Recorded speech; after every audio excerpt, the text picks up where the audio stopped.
In today's video, I'm going to teach you how to connect Notion AI to Notion Calendar and Mail. Start by opening Notion in your browser or desktop app, and make sure you're already signed into your account. Once you're in, you should be looking at your main Notion dashboard or workspace homepage.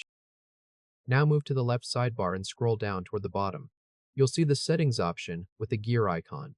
Click that to open your Workspace Settings panel. When the Settings window appears, look to the menu on the left side of that panel and click Notion AI. This section is where Notion lets you manage AI-related features, including connected apps and services. Inside the Notion AI area, find the AI connectors list. This is where you can link tools like Notion Calendar and Notion Mail, so Notion AI can pull useful information from them when you ask questions. First, connect Notion Calendar. In the connectors list, locate Notion Calendar and click the plus button next to it. A connection window will pop up. In that window, click Start Connection. Notion will begin the setup flow for Calendar. Depending on your setup, you may be asked to confirm permissions or approve access. Just follow the prompts on screen and complete whatever authorization steps appear until the connection is finished. Once Calendar is connected, stay in the same Notion AI connectors area and move on to Mail. Find Notion Mail in the list and click the plus button next to it. Again, a pop-up window will appear. Click Start Connection to begin. Just like before, follow the required setup steps shown on screen. This may include confirming permissions and allowing Notion AI to access the mail data it needs in order to answer requests. Complete the prompts until the mail connection is fully set up. After both connections are enabled, you can close the Settings panel by clicking the X in the corner of the window. That takes you back to your main Notion workspace. Now it's time to test that everything is working. Look at the bottom right corner of the screen and click the Notion AI icon. This opens the AI chat panel where you can ask questions using the connectors you just enabled. In the chat input box, type "When is my next meeting?" and press Enter.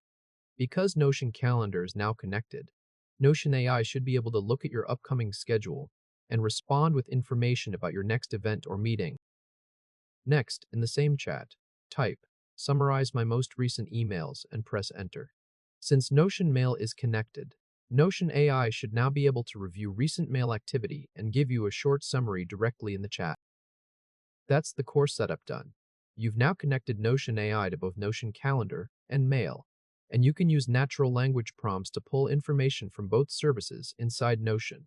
If this helped, hit like and subscribe for more quick tutorials.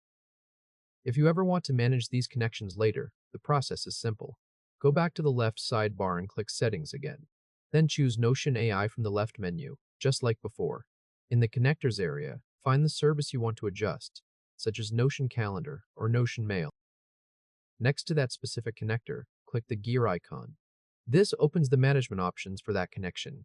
From there, you can review the connection status or choose Disconnect if you no longer want Notion AI linked to that service. Click Disconnect, then confirm if prompted.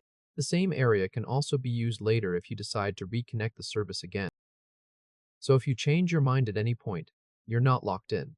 You can connect, disconnect, and reconnect from the same Notion AI settings page whenever needed. After setup is complete, the connector should appear under your account or connected services area, showing that it's active and available for use. At that point, you're all set. You can go ahead and start using Notion AI with your calendar and mail data to check meetings, summarize messages, and streamline your workflow inside one place. That's pretty much it for the current setup. Thanks for watching, and I'll see you in the next tutorial.